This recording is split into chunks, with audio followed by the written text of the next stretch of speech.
Amis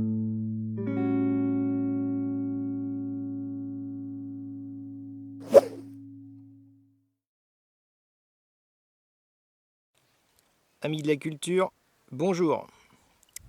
Aujourd'hui on va faire un petit bilan de la saison, un tour de potager. On va voir ce qui a marché, ce qui n'a pas marché. Et il y en a. Allez, c'est parti.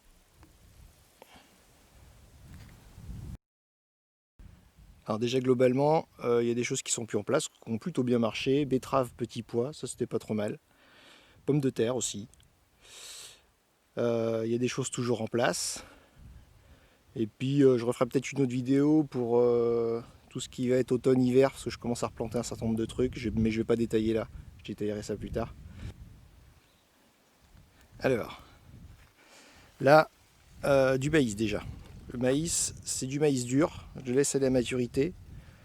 L'an prochain, je ferai du maïs doux aussi, que je puisse récolter plus tôt et puis manger comme ça en frais.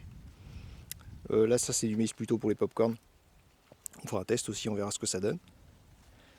Un peu partout, j'ai des courgettes. Bah, les courgettes, c'était pas trop mal cette année.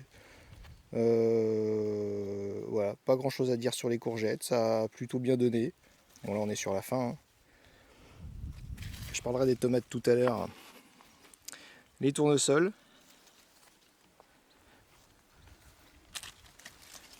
Donc là, on va pouvoir récolter, hein. Il y a plein de graines là-dedans. Ce que je vais faire là, je vais couper les têtes, je vais les mettre de côté.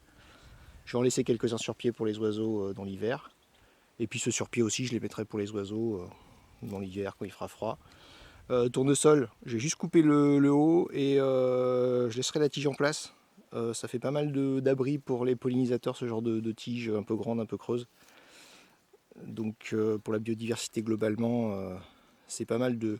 Globalement, hein, nettoyez pas trop le potager à la sortie de l'automne ou de l'été. Plus on en laisse en place, plus il y a du gîte et du couvert pour les petites bestioles. Là-bas, on voit, je sais pas si... Hop, ouais, une courge. Je crois que c'est un potiron, ça va être un bleu de Hongrie, ça. Les potirons, j'ai du mal à les faire germer. Et bon, là j'en ai un, il y en a peut-être un ou deux autres, mais plutôt léger. Alors après, faut que j'élargisse aussi le potager, parce que là je suis un peu serré finalement. J'ai un tas de terre ici qui va bientôt sauter. Donc voilà, ça permet de s'élargir et voilà, sur les potirons, de faire un côté de potiron, peut-être qui envahit un peu la pelouse, mais on verra ça. Il y a des petites choses à revoir sur les potirons. Alors, toujours des tournesols ici. Les tomates. Les tomates, c'est un peu long à venir. Là, il m'a fallu attendre quasiment 10 septembre pour commencer à vraiment faire de la récolte. Donc il y a plusieurs choses à ça. Je pense que l'an prochain déjà, ce que je vais en faire des semis beaucoup plus tôt. Et puis, bon déjà au niveau de la fertilité du sol, il faut que ça se mette en place. Peut-être que je rajouterai peut-être du fumier de cheval ou des choses, des amendements. L'amendement, petit rappel, l'amendement va nourrir le sol, l'engrais va nourrir la plante. L'idée c'est plutôt de nourrir le sol, de ne pas mettre les plantes sous perfusion d'engrais, c'est pas l'idée. L'idée c'est qu'on vient améliorer le sol pour que la plante puisse y trouver tout ce qu'elle a besoin. Donc les tomates, ouais, mitigées. Apparemment je suis pas le seul, d'après ce que j'entends à droite à gauche. Je sais pas si c'est l'année, il y a eu quand même chaud, peu de pluie. Moi j'arrose pas des masses non plus. Donc après il y a toute une logique autour de l'arrosage qu'il va falloir que je réfléchisse aussi. Donc voilà. Le fait de pailler déjà limite les arrosages, hein. Un binage vaut 10 arrosages, mais un paillage vaut 10 binages. Donc le paillage c'est le minimum. Mais après quand il fait très chaud, il faut réfléchir. J'ai quelques récupérateurs d'eau mais qu'il va falloir que je complète pour éviter le maximum de tirer sur le réseau. Mais bon voilà, il y a une réflexion globale à avoir sur l'arrosage. En automatique ou pas d'ailleurs, je ne sais pas encore, mais c'est un sujet. Alors après ici j'ai des choux, c'est des romanesco qui se portent plutôt bien, on commence à voir les têtes doucement avant les choux, donc c'est pas trop mal. Là j'y reviens pas, il n'y a plus grand chose, des poireaux mais j'en reparlerai, si vous avez suivi ce que j'ai dit au départ. Donc plein de tomates, il y en a un quand même, hein. Il y en a quand même quelques-unes. Il y avait des courgettes là-dedans. Pas mal de variétés. Tomates.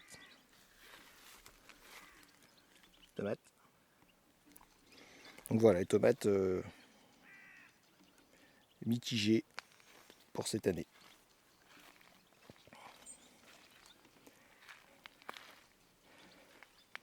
Alors là, j'avais mis de la pastèque. Alors, elle avait végété quasiment 2 mois quand j'ai planté, puis là, elle commence à se réveiller, mais elle se réveille un peu tard. Donc je pense que c'est mort pour cette année sur la pastèque. Bon, c'est un essai, c'est la première fois que je testais. On retestera l'an prochain quand même. Alors, ici, les poivrons. Les poivrons, je crois que c'est la première année où j'en ai autant. Ça, plutôt une réussite. Là, sur 4 pieds, là, j'en ai 1, 2, 3, 4, 5, 6, 7, 8. Enfin, ouais, là, il y a pas mal de poivrons. Donc, je pourrais quasiment les récolter maintenant, mais je les laisse grossir un peu, puis jaunir ou rougir selon les variétés. Ça, c'est du piment, ici. Donc, pareil, on est un peu tard, mais ça, c'est long à venir. Et je m'attendais pas à en récolter avant septembre. Donc ça, c'est plutôt bien. Les aubergines. Alors pareil, mieux que l'an dernier, parce que l'an dernier j'avais même pas réussi avec des semis à avoir des pieds. Là j'ai des pieds, mais j'ai des fleurs. Mais on est déjà au 15 septembre, donc ça va être un peu tard maintenant pour avoir des fruits. On verra, hein, s'il y a un beau mois sur septembre-octobre, ça peut, mais moi j'y crois pas trop. Donc pareil, peut-être démarrer plus tôt. En plus, ouais, les plantules s'étaient pris un stress au mois de mars. Moi, je suis parti en congé, j'avais un peu mal géré le truc. Donc elles ont été ralenties quasiment un mois en mars-avril. Certaines avaient survécu, mais bon voilà, je pense que sans ce stress du mois de mars, ça aurait été mieux que ça. Donc on restera ça l'an prochain. Là il y avait des pommes de terre et j'ai semé facélie moutarde. On en reparlera aussi.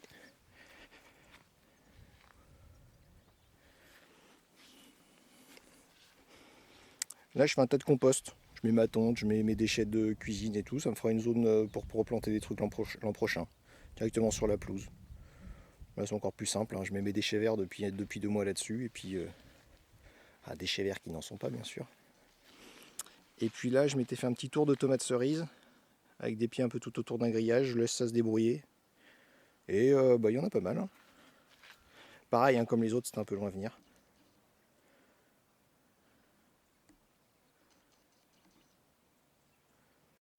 Bon voilà, l'année, là j'ai fait beaucoup de tests encore, il y a des choses qui ont marché, des choses qui ont moins marché. Le fait d'avoir fait quand même pas mal de plans m'a obligé à densifier des choses, donc il y a aussi une compétition qui se fait autour de l'eau, forcément. Donc plus il y a de plantes au mètre carré, plus il faut apporter d'eau pour nourrir tout le monde, et si on n'apporte pas, voilà, ça se tire un peu la bourre, et certaines plantes gagnent par rapport à d'autres. Donc voilà, c'est un sujet l'an prochain, arriver peut-être à étaler un peu plus, peut-être moins serré, mais après il faut faire les bonnes associations au bon moment et puis surtout bien gérer l'eau. L'an prochain j'aurai normalement encore un peu plus de place, donc ça permettra d'étaler encore un peu plus les plants.